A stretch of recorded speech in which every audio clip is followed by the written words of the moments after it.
শিবনিবাসে জল ঢাললেন রাজ পরিবারের সদস্যরা। নদিয়ার রাজ পরিবার জল ঢালল রাজেশ্বর শিবের মাথায়।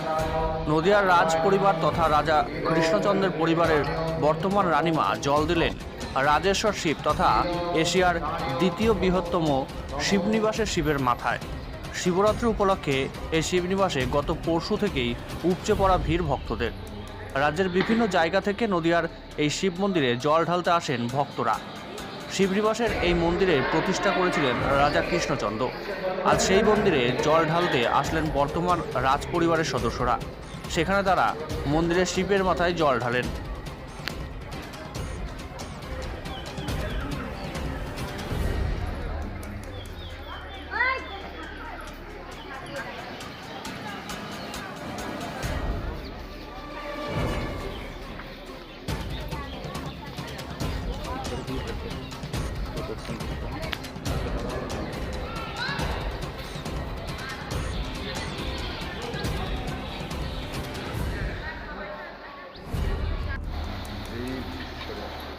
শিবনিবাসে জল ঢাললেন রাজ পরিবারের সদস্যরা।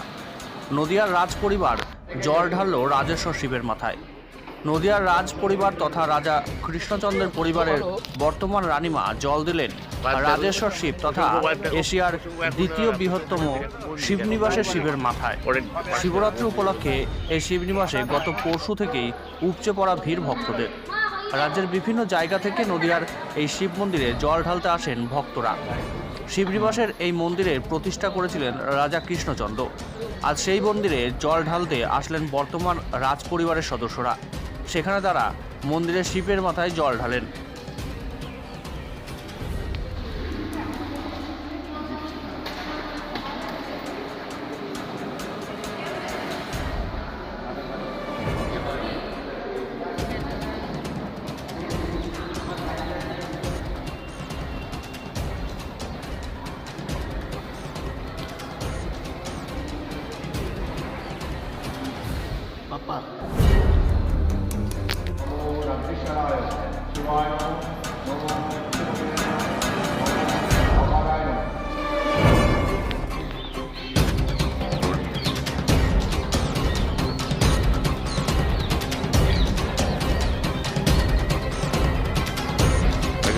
আমার এখানে আসাটা হয়েই থাকে, কিন্তু কথা হচ্ছে এবারে এলাম, সবার মঙ্গল কামনা করলাম এবং সবথেকে বড় কথা আমার বিজেপি পার্টির যারা কর্মীরা খেটেছে তাদের জন্যও প্রার্থনা করলাম।